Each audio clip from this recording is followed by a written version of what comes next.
1, 2, 3, come on!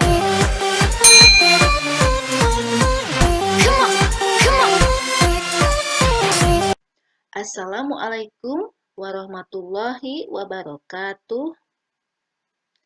Hai anak-anakku yang soleh dan soleha.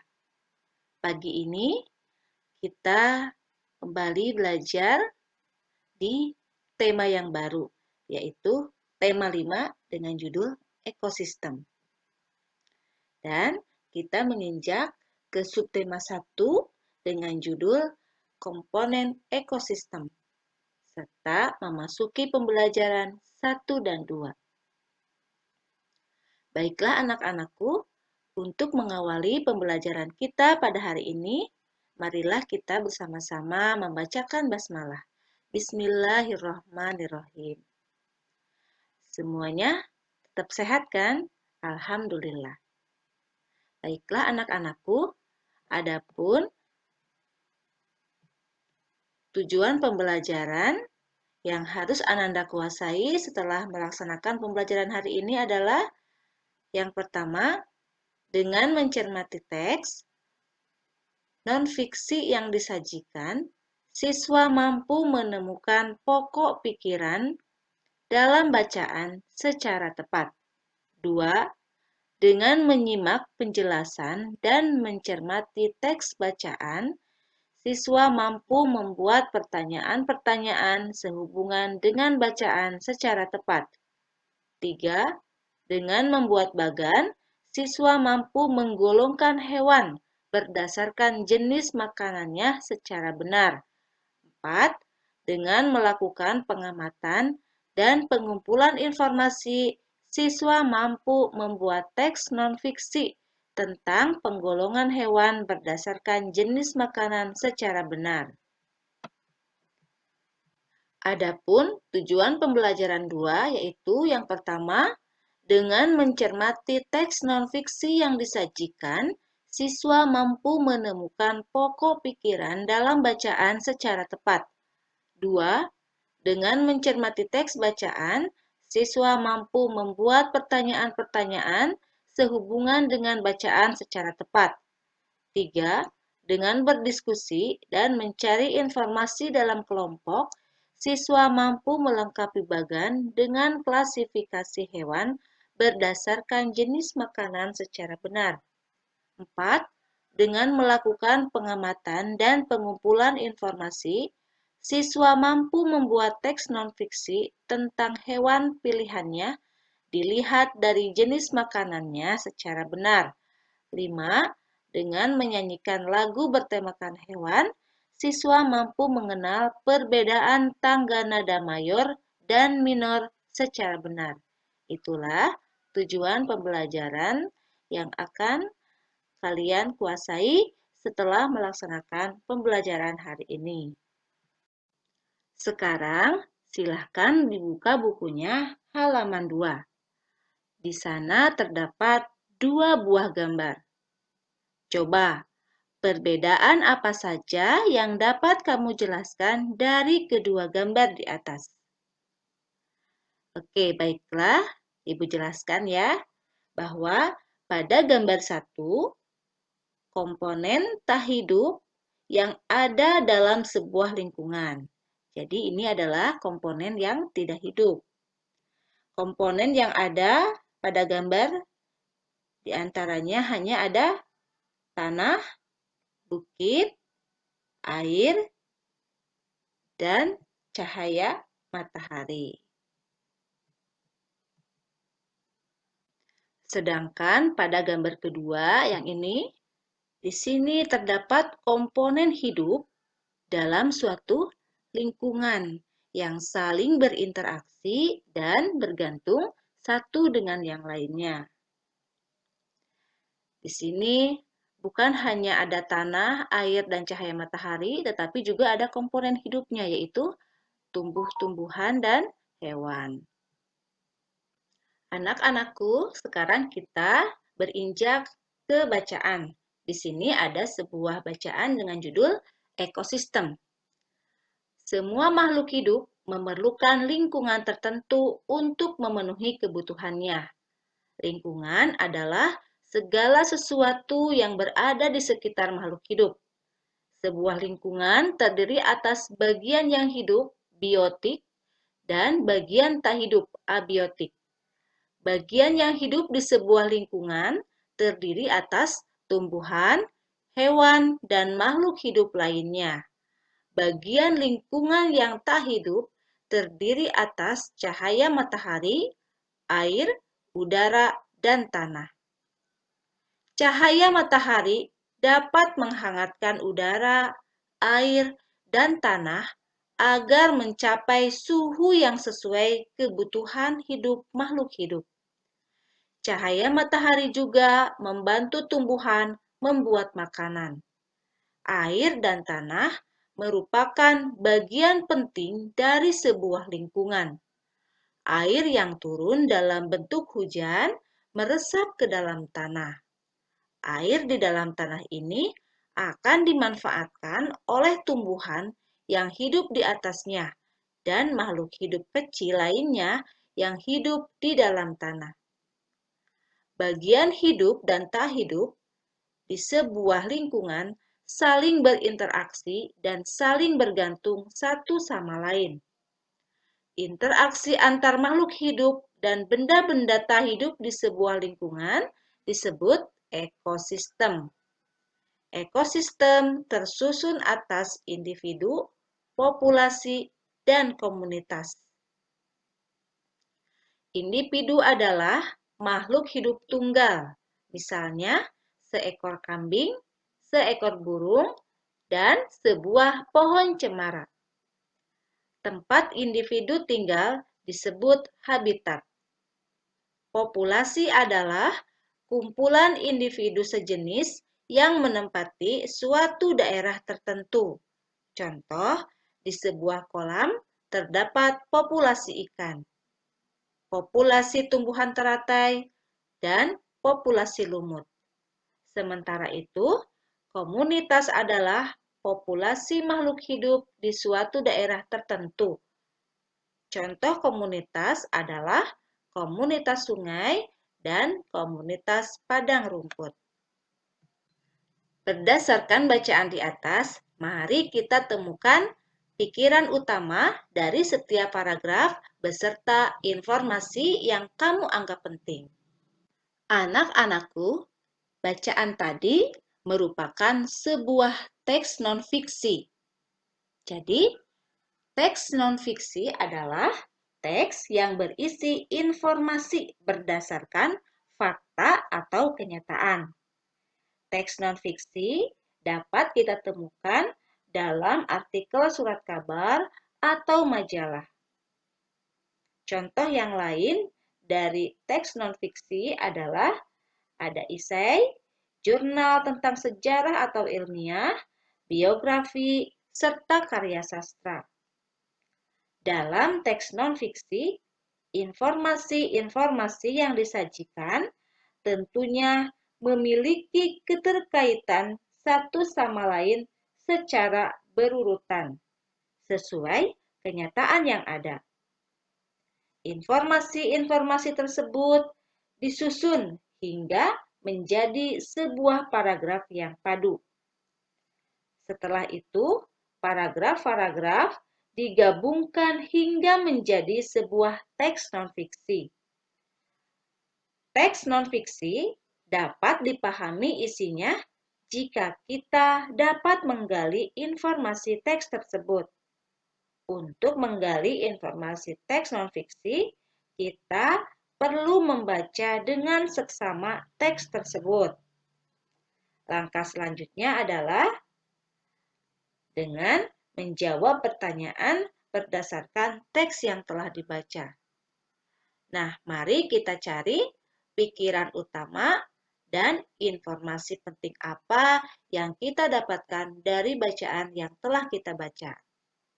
Pada paragraf 1, pikiran utamanya adalah semua makhluk hidup memerlukan lingkungan tertentu untuk memenuhi kebutuhannya. Sedangkan informasi penting yang kita dapatkan adalah sebuah lingkungan Nah, sebuah lingkungan terdiri atas bagian yang hidup, biotik, dan bagian tak hidup, abiotik. Jadi ini merupakan informasi pentingnya. Pikiran utama pada paragraf yang kedua adalah cahaya matahari dapat menghangatkan udara, air, dan tanah agar mencapai suhu yang sesuai kebutuhan makhluk hidup. Sedangkan informasi pentingnya yaitu cahaya matahari juga membantu tumbuhan membuat makanan. Air dan tanah merupakan bagian penting dari sebuah lingkungan. Nah, itu adalah informasi penting dari paragraf kedua. Sedangkan pada paragraf ketiga, pikiran utamanya adalah bagian hidup dan tak hidup di sebuah lingkungan saling berinteraksi dan saling bergantung satu sama lain. Sedangkan informasi pentingnya yaitu interaksi antara makhluk hidup dan benda-benda tak hidup di sebuah lingkungan disebut ekosistem. Ekosistem tersusun atas individu, populasi, dan komunitas. Dan yang terakhir, di paragraf keempat, pikiran utamanya yaitu individu adalah makhluk hidup tunggal. Misalnya, seekor kambing, seekor burung, dan sebuah pohon cemara. Sedangkan informasi pentingnya yaitu tempat tinggal individu disebut habitat. Populasi adalah kumpulan individu sejenis yang menempati suatu daerah tertentu. Jadi, anak-anakku jelas ya bahwa dalam teks non-fiksi terdapat informasi tentang suatu kejadian berdasarkan fakta yang disusun ke dalam konsep-konsep teks non-fiksi. Nah, selain dengan menggali informasi, konsep-konsep teks non-fiksi dapat diketahui dengan menentukan ide pokok dari setiap paragraf yang terdapat pada teks non-fiksi tersebut. Nah, apa yang disebut dengan ide pokok? Dulu kan waktu di pembelajaran 1 di tema 1 pernah ya kita membahas ini. Nah, ide pokok dari sebuah teks adalah inti permasalahan dari suatu teks. Ide pokok itu berisi gagasan dasar mengenai suatu hal atau kejadian yang ingin disampaikan oleh pembuat teks. Ada beberapa nama ya. Selain ide pokok, diantaranya pikiran pokok, pikiran utama, atau gagasan pokok. Semua istilah tersebut sama dan merujuk pada inti permasalahan dari suatu teks yang disajikan. Untuk dapat menentukan ide pokok sebuah teks, kamu perlu membaca teks dengan seksama. Perhatikan setiap kalimat pada masing-masing paragraf dalam teks non-fiksi. Dalam satu paragraf teks non-fiksi biasanya terdapat satu kalimat yang mengandung informasi atau permasalahan dasar dari teks tersebut. Nah, pada kalimat itulah ide pokok teks dapat ditemukan. Anak-anakku yang soleh dan solehah, kita kembali ke ekosistem. Apa sih yang disebut dengan ekosistem itu? Jadi anak-anakku, semua makhluk hidup itu kan memerlukan makhluk hidup yang lain dan lingkungan untuk kelangsungan hidupnya. Makhluk hidup itu berinteraksi dengan sesamanya maupun dengan tempat hidupnya. Nah, hubungan timbal balik antara makhluk hidup dan lingkungannya itulah yang disebut sebagai ekosistem. Nah, Ekosistem itu terdiri atas dua komponen, ya, yaitu komponen biotik atau makhluk hidup dan komponen abiotik, yaitu benda yang tidak hidupnya. Nah, sedangkan contoh komponen hidup atau biotiknya adalah manusia, hewan, dan tumbuhan. Sedangkan komponen abiotiknya, contohnya tanah, udara, air, cahaya matahari, dan suhu. Di dalam ekosistem tersebut, terjadi proses saling memakan. Dan kita dapat menentukan berbagai jenis makanan yang dimakan oleh semua makhluk hidup yang ada di bumi ini. Salah satunya adalah hewan, karena hewan pun sama seperti manusia yang memerlukan makanan. Di dalam suatu lingkungan, selain terdapat berbagai jenis makhluk hidup, juga terdapat benda tak hidup. Salah satu jenis makhluk hidup adalah hewan ya. Hewan ini tidak dapat membuat makanannya sendiri. Oleh karena itu, hewan memerlukan makhluk hidup lain untuk dijadikan sebagai sumber makanan. Nah, secara umum, jenis makanan hewan terbagi menjadi dua, yaitu tumbuhan dan hewan. Nah, bagian tumbuhan yang umumnya dimanfaatkan sebagai bahan makanan adalah daun, buah, dan biji-bijian. Sedangkan contoh hewan pemakan daun adalah kuda, ulat, koala, dan kambing. Contoh hewan pemakan buah adalah kelelawar, orang utan, kera, dan burung rangkong. Sedangkan contoh hewan pemakan biji-bijian adalah tupai, burung pipit, dan burung kutilang. Selain tumbuhan, hewan juga memakan hewan lain. Makanan yang berasal dari hewan dapat berupa daging, ikan, serangga, dan bangkai hewan. Sebagai contoh, di sawah kamu dapat menemukan belalang yang menjadi makanan bagi katak. Sedangkan katak dimakan oleh ular. Atau tikus yang menjadi makanan bagi kucing. Dan kelinci yang menjadi makanan bagi burung elang. Anak-anakku, berdasarkan jenis makanannya, hewan dikelompokkan menjadi 3 golongan, yaitu golongan herbivore, karnivor, dan omnivor. Untuk golongan herbivore, yaitu kelompok hewan pemakan tumbuhan, yaitu daun, batang, buah, dan biji-bijian.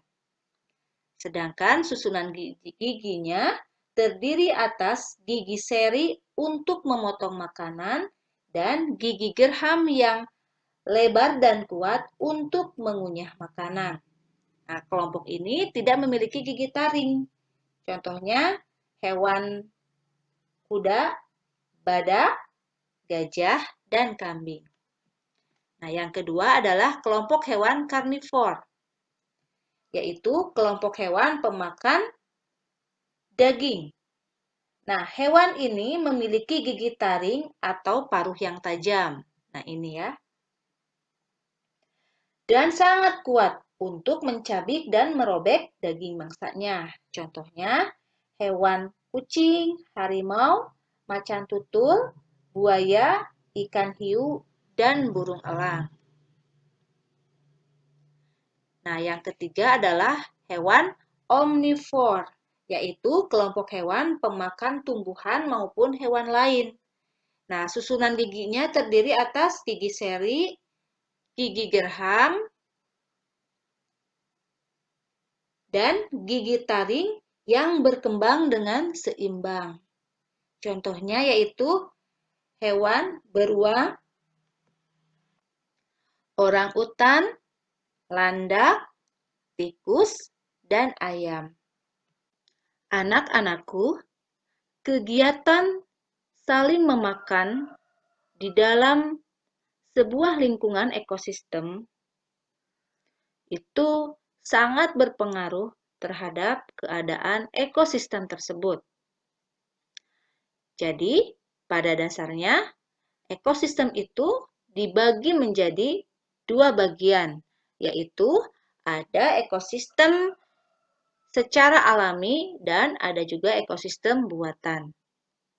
Ekosistem alami terdiri atas ekosistem air dan ekosistem darat.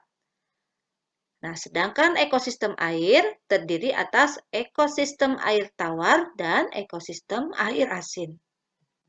Ekosistem darat terdiri atas ekosistem hutan, padang rumput, padang pasir, tundra, dan taiga.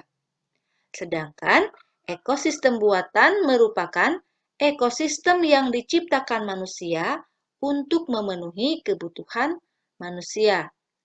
Sawah dan bendungan merupakan dua contoh ekosistem buatan. Nah, berikut adalah gambar contoh ekosistem air tawar. Contohnya yaitu ekosistem danau, kolam, dan sungai.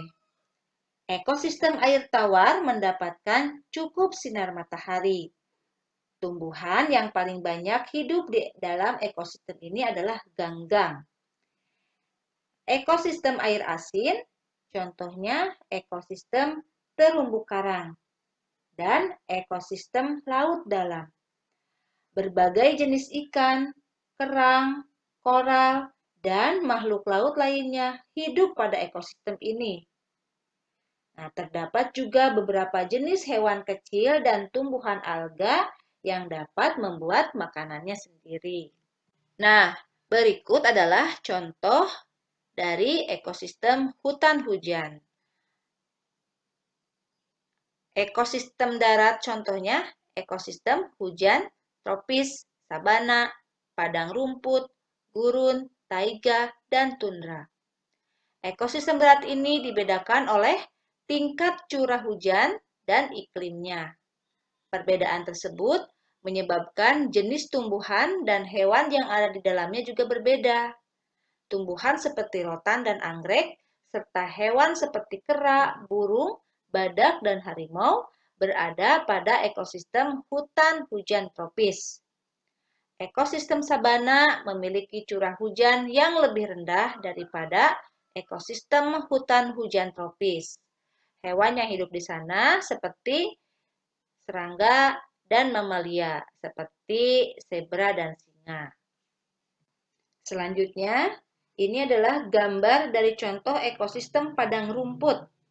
Nah, ekosistem padang rumput ini memiliki curah hujan yang lebih rendah dibandingkan dengan ekosistem sabana.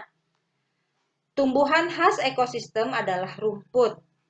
Hewan yang hidup pada ekosistem ini contohnya bison, singa, anjing liar, serigala, gajah, jerapah, kanguru, dan ular. Nah, sedangkan ini adalah contoh ekosistem gurun.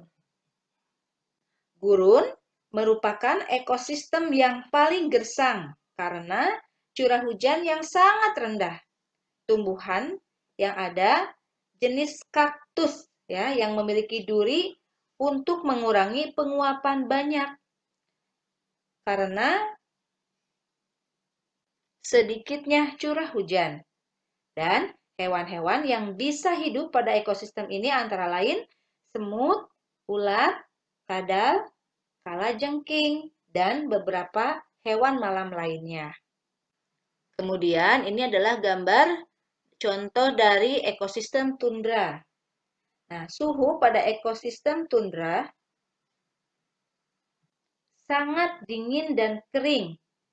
Banyak jenis tumbuhan tidak bisa hidup pada ekosistem ini karena rendahnya suhu lingkungan sepanjang tahun. Akar-akar tanaman tidak dapat tumbuh pada suhu yang dingin. Tumbuhan jenis rumput tertentu saja yang mampu bertahan. Beberapa jenis burung bersarang di ekosistem tundra pada saat musim panas seperti angsa dan bebek. Sedangkan ini adalah contoh dari ekosistem taiga. Nah, suhu pada ekosistem taiga juga sangat rendah pada musim dingin. Taiga biasanya merupakan hutan yang tersusun atas satu jenis tumbuhan seperti cemara, pinus, dan sejenisnya.